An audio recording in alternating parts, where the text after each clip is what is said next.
Soha channel. Welcome to Soha channel.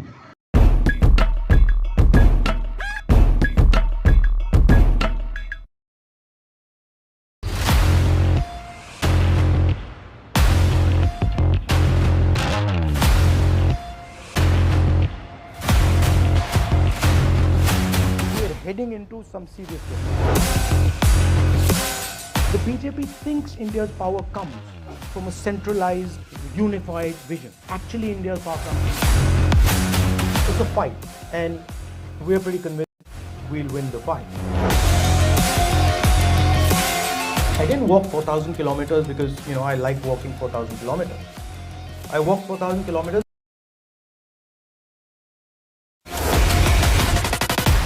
Hello everyone, thank you so much for joining us today. Today we have the unique privilege, of course, of welcoming one of the most distinguished figure in Indian politics, Mr. Rahul Gandhi. Thank you so much, Mr. Gandhi, for joining us. You went to Bharat Jodo Yatra, you met people. It was a really time of reinvigoration of the Congress party, and also you got to learn so many things. So what did you learn, and how are you going to translate those insights? What I learned in the yatra was 2-3 different things. One, I realized that what is called the politician in the West and in India is basically dead, right? It's a category that has collapsed on itself. If you want to do politics, you cannot use the same old rules that you were using before. It doesn't work. And so you have to do it with a completely new. And the second thing I realized, which is connected to the first, is that huge part of why the politician is dead is because he's not listening anymore. Politician has gone into a zone. What people actually want is not somebody who just listens to them. What they want is a conversation. What they want is sometimes for him to be challenged or her to be challenged, and sometimes for them to be challenged, right? And that conversation is gone. The dominant image of India in the past 10 years has been of economic development, somehow curiously with existing problems. So what do you think in the past 10 years, what has worked, what hasn't worked? Whenever you talk about economic development, right, you have to ask the question, in whose interest is that economic development taking place? Any economic system that grows, it never grows in the interest of everybody. It always grows in the interest of some groups. The question to ask is, what is the nature of that growth and who is benefiting from that growth? Right next to the figure of growth in India, you have the figure of unemployment in India. So India is growing, but the way it's growing is by concentrating wealth, by massively concentrating wealth towards very few people. And most of the growth is happening based on natural resources, on consumption, and not on production, which for a country like India is a real problem, because without a production system, without a production network, without manufacturing, country the scale of India simply cannot employ its people. Similar to the United States, we are operating on a debt sort of model, and we are no longer producing things. The real challenge in India is how do we set up a production economy is able to give large numbers of people jobs. We have 2 or 3 businesses that pretty much control our entire business system. We have Mr. Adani. Everybody knows he's directly connected to the Prime Minister. He owns all our ports, all our airports, our infrastructure, agriculture, mines, power. That level of concentration, you'll get growth, but get any distribution. And a country like India needs distribution.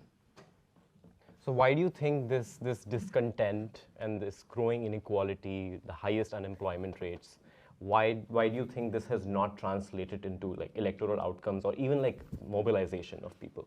There is massive mobilization of people, but for an election, right, you need infrastructure to fight an election. So you need a free media to fight an election. You need a fair legal system to fight an election. You need fair election commission to fight. You need access to finance. You need institutions that are neutral. Imagine the United States where the IRS, the FBI, their full-time job is destroying the lives of the opposition. So that's the paradigm we're in. I didn't walk 4,000 kilometers because, I like walking 4,000 kilometers. I walked 4,000 kilometers because there was no other way to get our message across. Even my social media is fully capped. I've got a shadow ban 24/7. My Twitter's under control, my YouTube's under control, and I'm not alone. The entire opposition. So those are the dynamics that the opposition in India is dealing with.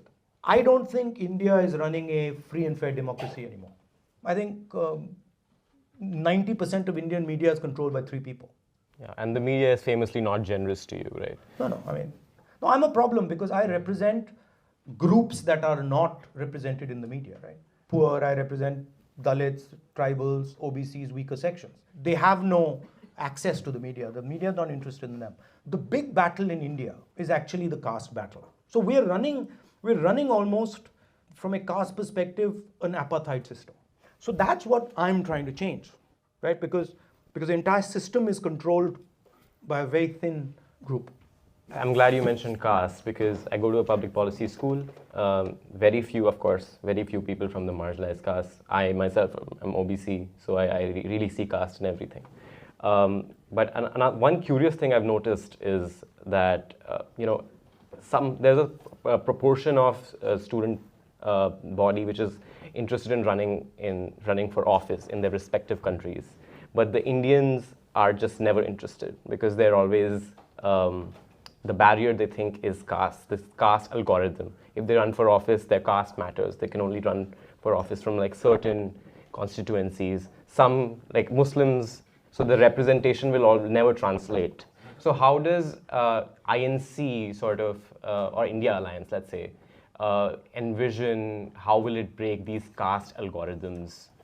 In India, politics is a hard business. I would even go to say it's a brutal business. So I'd be surprised if you'd get people sitting in Harvard Kennedy School who'd say, listen, we want to go into full-scale, hardcore combat. But there are many, many guys who come from a different space who are more than ready to fight that stuff. I mean, don't underestimate how painful Indian politics can be and how rough it can be and how harsh it can be. In your view, what is the essence of India and how do you perceive India's role and identity in the global context? There's 2 visions of India that are in combat. One idea says India is a union and the other idea says India is a nation. A union requires a constant negotiation. And if you think about India as a union, then you protect the negotiation. And we feel India is a union of states, and what makes India India is the negotiation between its people, the conversation between its people, which is based on democracy, which is based on human rights, which is based on freedoms, which is based on an institutional framework that is neutral. The BJP and the RSS believe that India is not a union, that it's a nation with one ideology, one religion, one language, and they are not interested in really having negotiation or a conversation. So they kill the negotiation, they try and capture the institutions. So that's really the political fight in India right now.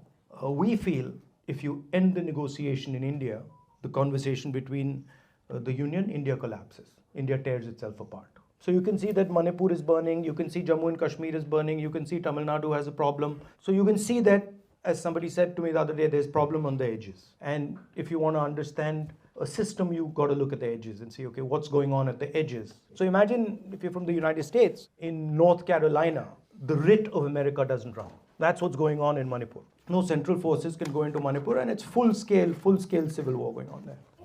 So how do you balance as a political leader, so especially in this political climate, talking about giving people what they want versus what they actually need to hear?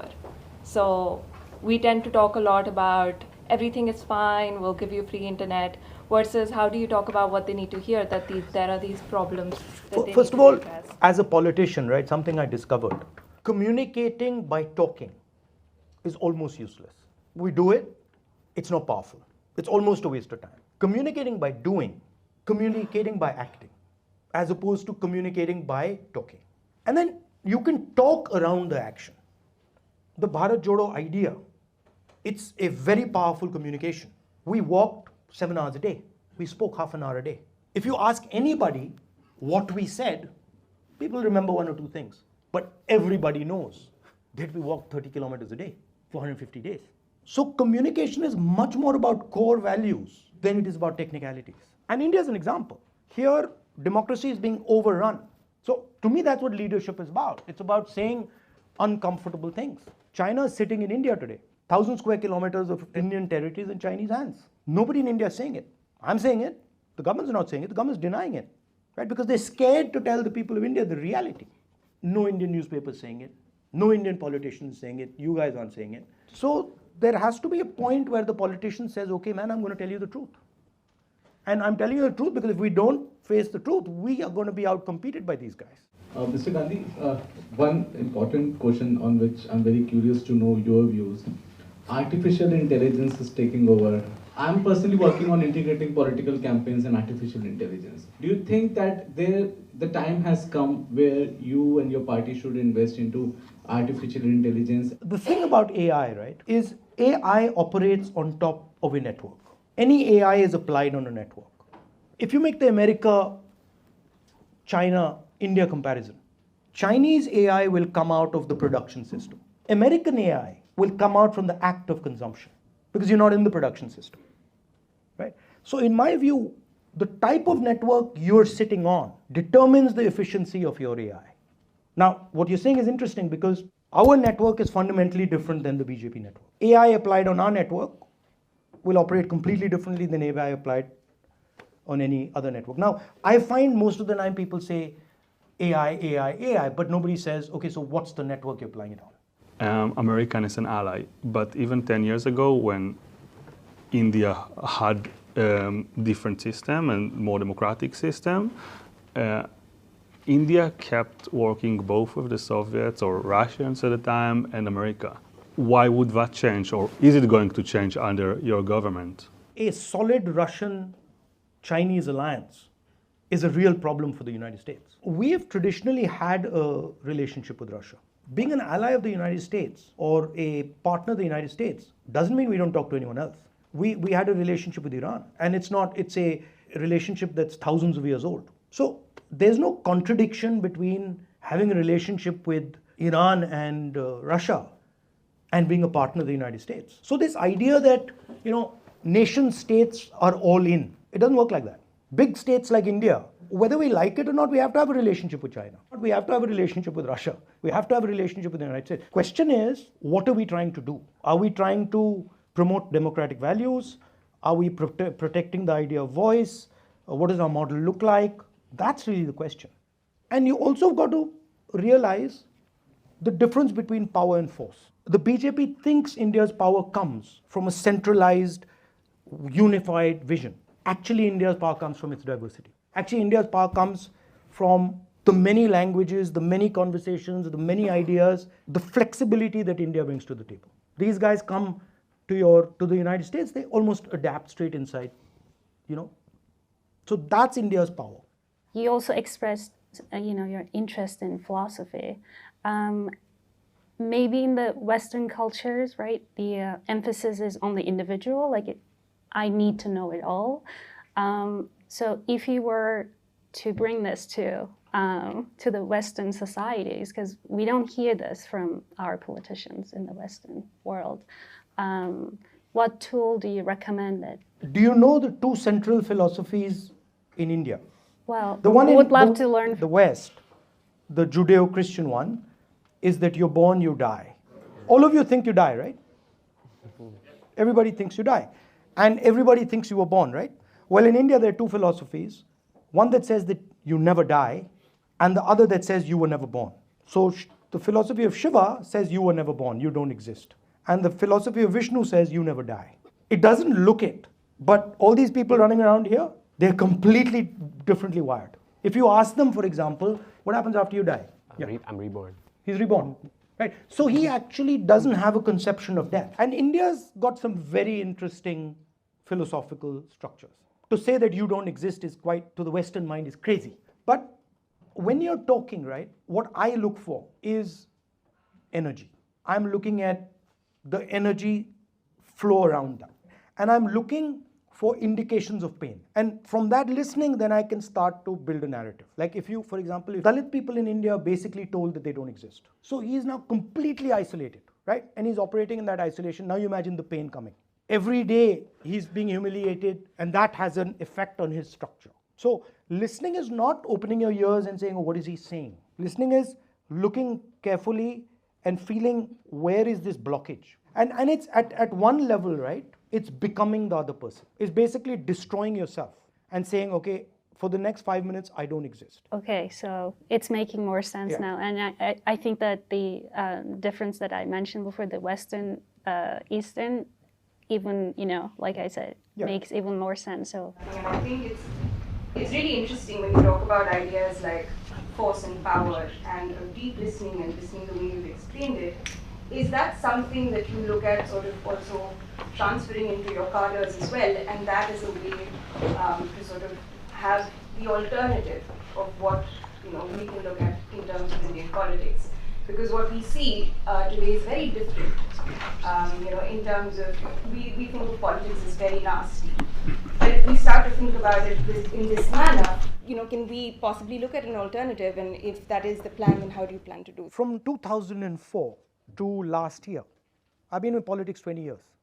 But in my entire political life, I never used the word love. I was like, wait, that's strange. I'll say to my mother, I love you. I'll say to my friends, I love you. I use it quite liberally. But for the people I work, I don't use it. And it was shocking. It just suddenly struck me one day, I was like, why the hell is that happening? And then so I started to use this word in that walk, right? If I meet somebody, I say, I love you. Now it seems bizarre, right? You're like, what the hell is this? Point I'm making is that how I start the conversation is up to me. And bringing love into the idea of politics, it's given me more benefit in 1 year than it's given me in 20 years. Right? Now, taking some of these ideas to hardcore political fighters, it's not easy. But what you can do is you can infuse it into the organization. But forcing a guy to listen when he's not interested, it's a waste of time. But I think in India, our freedom struggle was that. We're the only country in the world that had a freedom struggle where we didn't kill anyone. And we invited the British to our Independence Day, right? You have to not be bothered about giving up space. But we're trying to in our own way. We've got setups in our party. They're called the crazy guys. But we've got a setup in our party that does this. This difference between power and force is something that you guys should think about. You'll see Nelson Mandela defeating the apartheid state. You'll see Mahatma Gandhi. You'll see these guys. You'll see them in your businesses. You'll see them in your offices. Some guy over there doing something, and you're like, shit. No matter what happens, this guy's just going. It's not about talking to people. It's not about saying something about some policy or answering a question about AI. My power comes from listening. Right? My power comes from thinking deeply about what you're saying, about giving you a space to sit there and say, okay, go. Say whatever you want. I'm listening. Now, once I got that clear, then I refine it. And I say, okay, where was I wrong? Okay, eliminate that now. And then you refine it. It's always about connectivity. It's always about listening to the other person, connecting with the other person. It's always about being gentle with yourself, being kind to yourself. You guys are not kind to yourselves. All Harvard guys. Seriously, I've been there. Brutal with yourselves. Every morning you get up and you're like, so that gentleness has to come. You got to be kind to yourself. You got to have a proper perspective of where you're sitting, how difficult what you're doing is. So that gentleness to yourself, gentleness to other people, that has to be there. I've really spoken a lot. Well, thank you for coming.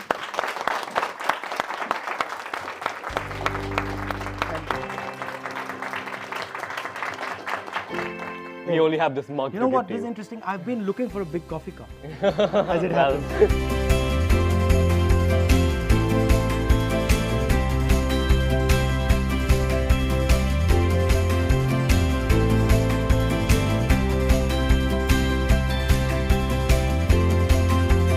It gives me a dirty look when my face is when I'm not smiling. He's like, smile.